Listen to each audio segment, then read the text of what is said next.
Hey guys, welcome to a new video. I know I haven't been here in a while, but I'm going to make a video for you guys today on how to figure out what niches are the most profitable for AdSense. All right, specifically because it's the new year's coming around. I like to get started on the new year, grinding, working, focusing on different things. So towards the end of the year, I get a little bit of a chance to calm down for the year. And, I don't do this all the time, but I know I've done this before. So I'm going to get back into recording, get back into posting. But like I said, today I want to specifically talk about AdSense. And I want to talk about how can you maximize the amount of AdSense you're making just from your blogs. With over 40 blogs in my collection, we actually crossed over 45 now that are actively making us money. I'm not talking about, stuff that just sits there and doesn't make us money. I'm talking about things that make us money. With over, let's just say 40 plus, right? 40 plus sites, you can make a full-time income just off of AdSense, all right? And you don't even have to have 40 plus blogs like me. You could have 2, you could have 10, you could have 1. And especially it depends on the size of it. Now, you guys know part of what I teach and the easiest way to get to the money is creating very niche sites. And very niche sites don't get a lot of traffic like other sites do. In fact, my biggest site ever got 65,000 total views in 1 month. And that was my biggest site ever with the highest hits ever in the month. And guess what? I sold that website pretty much after. And I've been saying this for years. This is not anything new. But for niche sites, they are going to be small like that. It's going to be very, very hard for a niche site to hit, million organic hits a month, 2 million organic hits, 10 million organic. It's difficult. It's difficult for a niche site. But with that being said, you don't need all the people in the world to visit your site to make money. And I've spoken about this before. But I want to show you guys a way that you could figure out what is the most profitable niches. And I'll actually kind of explain some of them to you. When you're getting paid for AdSense, you have to realize what you're getting paid for is you're getting paid for what advertisers are paying for. So I'll explain what I mean. I know that sounds obvious, but let me explain. With Google, right, you have advertisers. People want to show up on Google.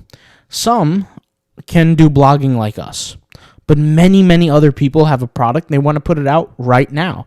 They don't want to wait for SEO. They don't want to do any optimization. They don't want to do link outreach. They don't want to do any of those headaches. They just want to pay a fee to get seen by people, right? And that fee is paid per click. And that is effectively, quintessentially, Google advertising. It's called AdWords. And you guys can go ahead and test it out and try it out and pay for some ads. It's pretty cool, actually. But basically, you're paying for ads. Now, depending on the niche, you have a lot of competitors or a little bit of competitors. And depending on the niche, some competitors have much more money than others. I'll give you a quick example. If we were to compete in the hat niche, right? When I say hat niche, I mean like literally hats. Things that you wear on your head, like caps, baseball caps, hats. If we're to compare that niche to the pharmaceutical industry, the pharmaceutical guys are willing to spend much more money to acquire a customer than a clothing company who is selling hats. Now, you got to think, why is that? It's because of the nature of the product. If somebody is let's just say a chronic diabetic for the rest of their life, they're going to have diabetes, which is a chronic disease. They're going to be paying, right, or their insurance or whoever is going to be paying for the medicine, okay? If that's the case, the medicine. So really, when you're acquiring a customer as a pharmaceutical company, you're acquiring a customer for life almost, or a very long time at least. Not all the time for life, but for a very long time. And that's just a simple example. And the prices that they're going to make, the income, the profit they're going to make per customer is huge. One of the most profitable industries in the world are the pharmaceutical industries. You could charge the insurance $200, $300 a pill, in some cases. You could look up Martin Shkreli, the whole thing that happened behind him. But anyways, that's not the point. The point is that advertising is linked to the product. And the reason why that matters to you as a blogger is because when you write a blog in a certain niche, guess what? Advertisers, by default, and even Google, will index your site within an advertising landscape. So, for example, if my site is about fitness and health and things like that, certain articles are going to advertise on my site, certain advertisers are going to advertise on my site, and certain networks of advertisers are going to advertise on my site. And I'm going to be selected because the keywords that I have on there, the things that I've selected, and they're going to essentially be paying, right, to or competing to get to my site because they know I have that traffic. And this is not just for me, this is for everybody in the world who uses AdSense. So your goal as a blogger, sometimes, not all the time, but specifically if you want to make money with Google AdSense and that's something you care about, then you want to focus on how can you get the most bang for your buck? What can you do to make the most money with AdSense? And a good way to do that is, number one, pick a large competitive overall niche there's a lot of money in, but also on top of that, take a look at the products that's being sold, and you can actually do research on this to see what niche is more profitable. Now, remember what we said. Although you have intellectual concepts of what a niche is, like you have fitness industry, that's a niche. You have the health industry, that's a niche. You have the supplement industry, that's a niche. And there's a sub niche that overlaps amongst all of them, where you can include all three, right? But you have other niches. The way we look at niches here is we judge the niche based on the keyword, okay, in that niche. So let's go ahead and run an example to show you what's more profitable. So for example, if I write an article on testosterone, right, testosterone, let's go ahead and search testosterone here within my keyword research tool. And if you guys want to use this keyword research tool, I'll leave a link in the description. There's many tools you could use. There's free, paid. I mean, you name it, you could find it, right? We look here, and we could see that the CPC we could see here that there are 798 searches for the word testosterone, okay? Now, testosterone is a general term. You want to understand the concepts of terms as well, all right? So testosterone is a general term. Why is it a general term? It's because it doesn't indicate specific continuity. What is specific continuity? Meaning, if I come to you and I say, can I buy a bottle of testosterone? You would say, okay, I know the continuity of the question, and you would say, I know that he wants to buy something, right? He wants to buy something. And that is understanding continuity. Within testosterone is a very general statement. If somebody's searching testosterone, maybe they're searching for the information on the chemical compound. Maybe they're searching what it is. They don't know what it is. Maybe they're searching for their science project. Maybe they're looking to buy testosterone. Maybe they're looking to learn about the different kinds of testosterone. These are examples. And when you have a short tail keyword just like this, they typically cost less from a CPC standpoint than something that is more specific. What's an example of something more specific that has proper sales continuity? Remember, everything is geared towards a product for sale. What is a product, or what is a statement? It could be testosterone for sale. If we go to search here, testosterone for sale, and we search here, yes, the traffic is much less. You could see it jumps down to a small amount now, but the cost to run a keyword like this is increased. So before, for the keyword testosterone, like the general keyword, it was so low that the CPC was not even declared. But now you could look here for testosterone for sale. Now it's $2.50 per click. Now you could say, okay, well, what is the value of something that costs $2.50 per click? Well, let's break this down. If you were to get 100 clicks to your website, just 100 visitors, it would cost you at least $250. The reason why I say at least is because this is the average CPC based on a bidding strategy. And the reason why I say at least is because guess what? You're not the only one bidding on the clicks. You have other people bidding alongside of you. And there's many other advertisers who have more money as an advertiser. And we're assuming that you're an advertiser here. Obviously, you're not. You're a blogger. But when many people are advertising, right, the cost tends to rise upward when there's more sellers, when there's more advertisers.